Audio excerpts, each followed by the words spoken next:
Uhuru Gardens, that is situated along Lang'ata Road, is the place where Kenya's independent constitution that arose from the historic Lancaster House talks was made public in the presence of enthusiastic Kenyans on the 12th of December 1963. Martin Shikuku and Ngala Mwendwa witnessed the occasion after participating in the Lancaster House talks. And then you are told that you are going to get your independence. What does it really mean?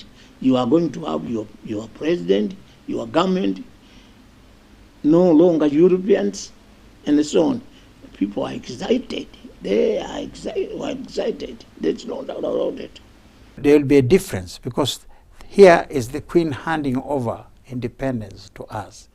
This one, we are now having our constitution, the people's constitution, and the leader of those people is Bwana Kibaki, who will sign on that document. On Friday, during the much talked about rebirth of Kenya, a similar function will be taking place at Uhuru Park.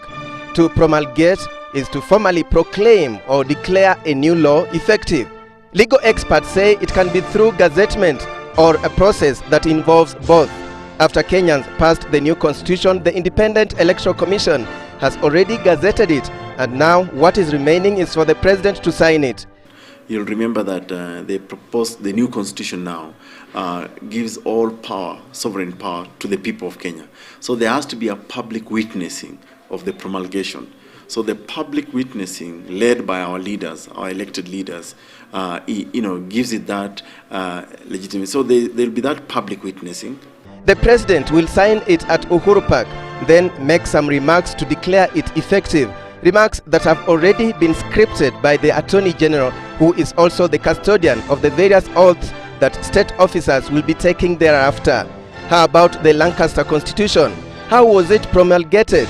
First, there was the certificate that was signed by Queen Elizabeth II that she was supposed to present to the Kenyan Parliament herself, but chose to send her husband, and that certificate is preserved in Parliament, something that you would bypass easily in the corridors without knowing its significance.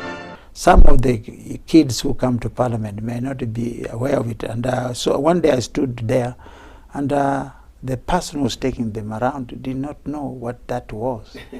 It is a title deed with a lot of words, no comma, no full stop, no semicolon, up to the end, and at the end of it, there is under the hand of the Queen Elizabeth II with a huge red seal. It's in the Parliament. Katiba ya Afrika yetu hii ya Kenya ni katiba ya kuendesha kazi yetu ya serikali.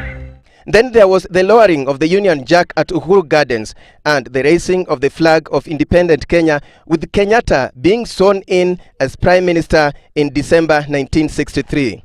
So the seal here, the signature of Queen Elizabeth II, and the words that she used here to proclaim that Kenya had gotten a new constitution and that the country was going to rule itself, is the equivalent of the exercise that will be performed by President Mwai Kibaki on Friday. Of course, not in similar words, but symbolically they are the same things.